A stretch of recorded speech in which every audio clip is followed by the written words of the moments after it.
Your avoidant ex is not going to give you the closure that you are looking for these 5 reasons. The first is that they want to avoid emotional intensity. Simply put, they don't want to deal with the emotions that are going to come up when you are trying to get closure. You are going to go through an emotional roller coaster when you are trying to get closure from someone, because you are going to naturally open up and express these emotions because it is a very vulnerable moment. You are sitting in front of someone that you loved, and this is very well your last goodbye to each other. So there is so many different emotions that you go through, from feeling sad to maybe laughing to even feeling upset by what's going on, whatever that might be. This is something that is threatening to them and is very overwhelming for them to even consider. And they want to do everything in their power to avoid having to go through something like that, because an avoidant didn't want to feel those emotions while you were in the relationship. So they for sure are not going to want to feel that when you are trying to gain some kind of closure from them. The second is that they want to avoid conflict. Chances are you guys are going to have some type of conflict that comes up.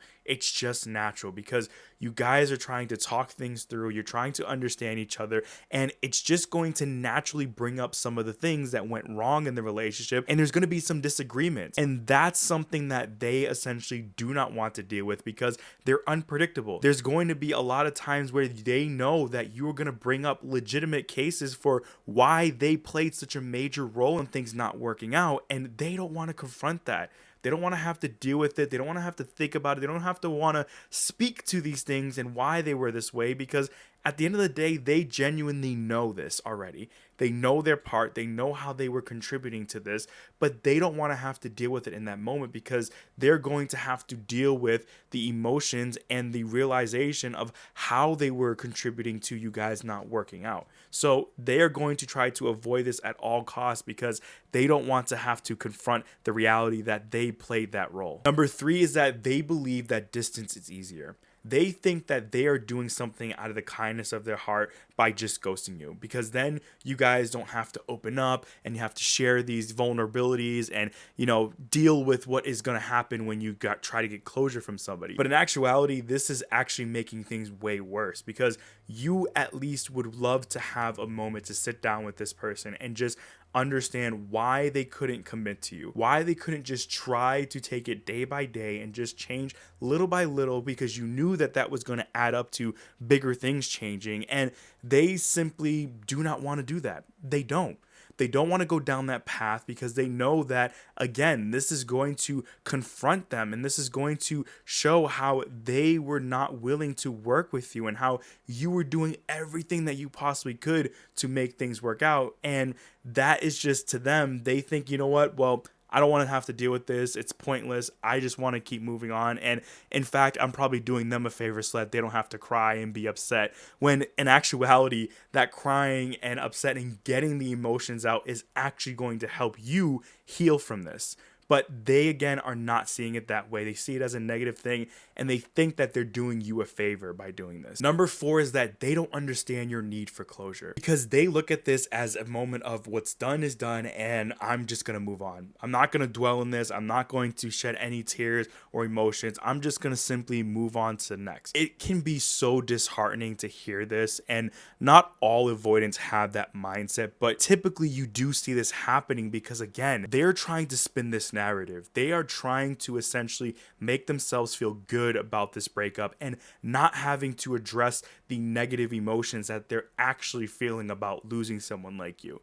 They know that they lost a really great person in you. They know that they've messed up in whatever way that they've done. But again, it's all about them manipulating the situation and to twist it to their own ways to make themselves feel good and look good. So they're not understanding why you need that closure, because you know that you need to get this out, because you know you want to say what you have to say so that you can express yourself and relieve these emotions, and just know for certain that there's absolutely no chance of working with this person, which at this point you should already know that. But a lot of times we need that either way. We need that last opportunity to just express ourselves to this person and explain to them how much we love them and tried to do everything that they could. But, it just simply didn't work for whatever it was. And maybe in that moment you can kind of get them to explain why they're acting this way, and you're not going to accept them back, but at least you can understand it and you guys can